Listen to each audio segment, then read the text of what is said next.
Hello दोस्तों, कैसे हैं आप सब। उम्मीद है कि आप सब अच्छे स्वस्थ और मस्त होंगे और आप सबकी पढ़ाई बेहतरीन चल रही होगी। तो आज के इस वीडियो में हम पढ़ेंगे बीपीएससी के द्वारा सभी प्रीवियस ईयर क्वेश्चन को हम यहाँ पे डिस्कस करेंगे। बीपीएससी के द्वारा पूछे गए सभी प्रीवियस ईयर क्वेश्चन को हम यहाँ पे डिस्कस करेंगे। चलिए दोस्तों, शुरुआत करते हैं यहाँ पे पहले प्रश्न से। तो पहला प्रश्न हमसे यहाँ पे कहता है दोस्तों, पहला प्रश्न है, मूर्खों का सोना कौन कहलाता है। मूर्खों का सोना दोस्तों आयरन सल्फाइड कहलाता है। मूर्खों का सोना आयरन सल्फाइड कहलाता है। प्रश्न नंबर दूसरा देखते हैं दोस्तों। अगला प्रश्न है, अगला प्रश्न हमसे कहता है, आशा का धातु है, आशा का धातु है यूरेनियम। आशा का धातु है यूरेनियम। अगला प्रश्न देखेंगे दोस्तों। अगला प्रश्न है एस्पिरिन। अगला प्रश्न यहाँ पे कहता है एस्पिरिन क्या है। एस्पिरिन क्या है। एस्पिरिन जो है वो एंटीपायरेटिक होती है। एस्पिरिन एक एंटीपायरेटिक है। अगला प्रश्न है दोस्तों आयोडोफार्म। आयोडोफार्म का प्रयोग किस रूप में किया जाता है। आयोडोफार्म का प्रयोग जो है वो पूर्तिरोध के लिए किया जाता है। आयोडोफार्म का प्रयोग पूर्तिरोध के लिए किया जाता है। अगला प्रश्न देखेंगे दोस्तों। अगला प्रश्न है यहाँ पे विस्फोटक नाइट्रोग्लिसरीन। विस्फोटक नाइट्रोग्लिसरीन है एक एस्टर। विस्फोटक नाइट्रोग्लिसरीन है एक क्या है दोस्तों, एस्टर है। अगला प्रश्न देखेंगे दोस्तों। अगला प्रश्न है यहाँ पे सिगरेट लाइटर में निम्नलिखित में से कौन सी गैस जो है भरी रहती है। ब्यूटेन गैस भरी रहती है। सिगरेट लाइटर में कौन सी गैस भरी होती है दोस्तों, ब्यूटेन गैस भरी होती है।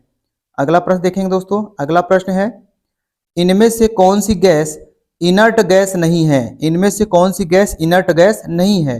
फ्रियान गैस। फ्रियान गैस जो है वो इनर्ट गैस नहीं होती है। अगला प्रश्न दोस्तों, वायु में कौन सी नोबल गैस नहीं होती है। वायु में कौन सी नोबल गैस नहीं होती है। रेडान जो है एक नोबल गैस है जो वायुमंडल में नहीं पाई जाती। अगला प्रश्न देखेंगे दोस्तों। अगला प्रश्न यहाँ पे है, रसायन उद्योग में कौन मूल रसायन माना जाता है। रसायन उद्योग में कौन मूल रसायन माना जाता है। H2SO4 जिसे सल्फ्यूरिक अम्ल भी कहा जाता है। अगला प्रश्न दोस्तों, संपर्क विधि किसके निर्माण में प्रयोग की जाती है। संपर्क विधि किसके निर्माण में प्रयोग की जाती है, सल्फ्यूरिक अम्ल के, H2SO4 के। अगला प्रश्न देखेंगे दोस्तों। अगला प्रश्न है यहाँ पे दोस्तों, सामान्य किस्म का कोयला है। सामान्य किस्म का कोयला है। ये वाला दोस्तों देखिएगा, ये बीपीएससी ने 1999 में पूछा था। तो प्रश्न है, सामान्य किस्म का कोयला कौन सा होता है। सामान्य किस्म का कोयला दोस्तों बिटुमिनस होता है। बिटुमिनस जो है वो सामान्य किस्म का कोयला होता है। अगला प्रश्न देखेंगे दोस्तों। अगला प्रश्न है, ये देखिए बीपीएससी जो है 2001 में पूछा है। चलिए अगला प्रश्न देखते हैं, वाहनों से निकलने वाली प्रदूषित गैस कौन सी होती है। वाहनों से निकलने वाली प्रदूषित गैस जो होती है वो कार्बन मोनोऑक्साइड होती है। वाहनों से निकलने वाली प्रदूषित गैस कौन सी होती है, कार्बन मोनोऑक्साइड होती है। अगला प्रश्न देखेंगे दोस्तों। अगला प्रश्न यहाँ पे है, अधातुएं सामान्यतः विद्युत की कुचालक होती हैं, परंतु ग्रेफाइट जो होता है वो विद्युत का सुचालक होता है। क्योंकि ऑप्शन 20 का राइट आंसर हो जाएगा, क्योंकि इसमें शिथिलतः बद्ध इलेक्ट्रॉन होते हैं। ये इसका राइट आंसर हो जाएगा। अगला प्रश्न देखेंगे दोस्तों। अगला प्रश्न यहाँ पे है, भारी जल का रासायनिक नाम क्या होता है। भारी जल का रासायनिक नाम क्या है। भारी जल का रासायनिक नाम दोस्तों ड्यूटेरियम ऑक्साइड होता है। भारी जल का रासायनिक नाम ड्यूटेरियम ऑक्साइड होता है, D2O होता है। अगला प्रश्न देखेंगे दोस्तों। अगला प्रश्न है, खाना पकाने का तेल वनस्पति घी में किस प्रक्रिया द्वारा बदल जाता है। खाना पकाने का तेल वनस्पति घी में किस प्रक्रिया द्वारा बदल जाता है। इसका राइट आंसर होगा दोस्तों हाइड्रोजनीकरण द्वारा। हाइड्रोजनीकरण द्वारा।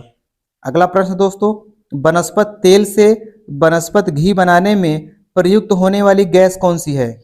वनस्पति तेल से वनस्पति घी बनाने में प्रयुक्त होने वाली गैस का क्या नाम है दोस्तों, हाइड्रोजन। हाइड्रोजन इसका राइट आंसर हो जाएगा।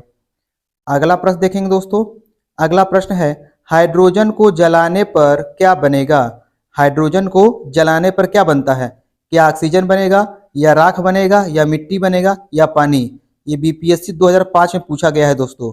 तो हाइड्रोजन को जलाने पर पानी बनता है, हाइड्रोजन को जलाने पर क्या बनता है दोस्तों? पानी। अगला प्रश्न देखेंगे दोस्तों।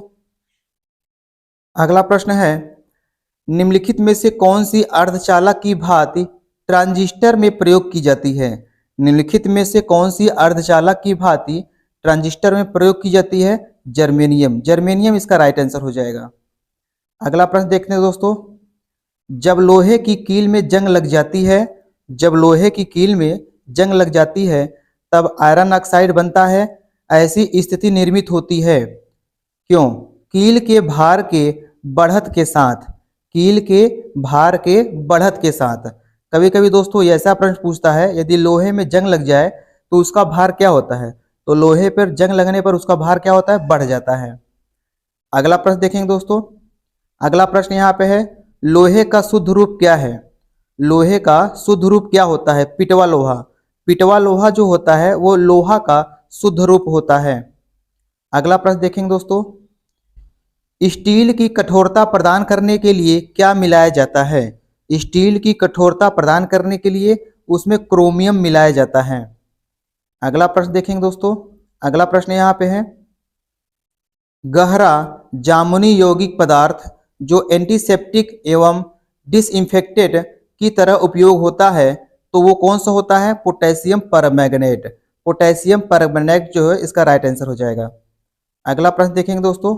प्रश्न नंबर यहाँ पे अगला है, यहाँ पे कहता है निम्नलिखित में से किस खनिज द्वारा लोहा प्राप्त किया जाता है? निम्नलिखित में से किस खनिज द्वारा लोहा प्राप्त किया जाता है? हेमेटाइट। हेमेटाइट द्वारा लोहा प्राप्त किया जाता है। अगला प्रश्न है दोस्तों।